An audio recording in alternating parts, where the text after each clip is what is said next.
একদিন আল্লাহ রাসূল সাল্লাল্লাহু আলাইহি সাল্লাম জিবরিল আলাইহিস সালামকে জিজ্ঞাসা করলেন যে যুবক অবস্থায় যদি কোনো বান্দা ইবাদত করে তার এই ইবাদতের প্রতি আল্লাহ সুবহানাহু ওয়া তাআলা কেমন সন্তুষ্ট হন। তো তখন জিবরিল আলাইহিস সালাম বলছেন যে দুনিয়াতে আল্লাহ সুবহানাহু ওয়া তাআলা যে বৃষ্টি বর্ষণ করে, কত ফোঁটা বৃষ্টি দুনিয়াতে পড়ে সেটা আমি গুনতে পারি, এটা গুনার সক্ষমতা আল্লাহ সুবহানাহু ওয়া তাআলা আমাকে দিয়েছেন।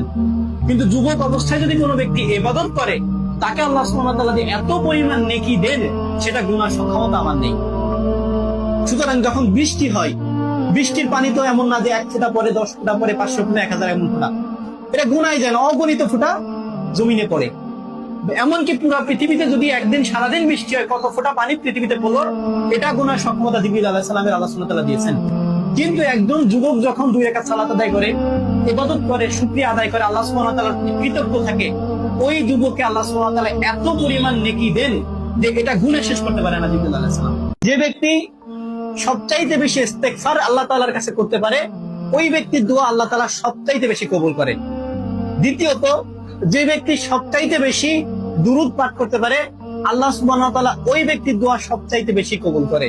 আল্লাহ রাসূল সাল্লাল্লাহু আলাইহি সাল্লামের কাছে যখন সাহাবীরা আসতেন, এসে বলতেন যে আল্লাহ রাসূল সাল্লাল্লাহু আলাইহি সাল্লাম, আমার তো রিজিকের অভাব, আমার তো দোয়া কবুল হচ্ছে না, আমার তো এই সমস্যা ওই সমস্যা, তো আপনি আমাদেরকে এমন কিছু শিক্ষা দেন যেগুলোর মাধ্যমে আমরা এই সমস্যাগুলো থেকে বের হয়ে আসবো, আমাদের দোয়াগুলো কবুল হবে, আমাদের রিজিক বেড়ে যাবে। তো তখন আল্লাহ রাসূল সাল্লাল্লাহু আলাইহি সাল্লাম বললেন, তোমরা বেশি বেশি আল্লাহ সুবহানাহু ওয়া তাআলার কাছে ইস্তেগফার পাঠ করো, অর্থাৎ বেশি বেশি আল্লাহ তাআলার কাছে তওবা করো, ক্ষমা চাও। যে নীরবে নিভৃতে গোপনে আল্লাহর কথা স্মরণ করে কাঁদে এবং তার চোখ দিয়ে অশ্রু প্রবাহিত হয়, এই 7 শ্রেণীর মানুষকে আল্লাহ পাক কিয়ামতের মাঠে আরশের ছায়া দিবে।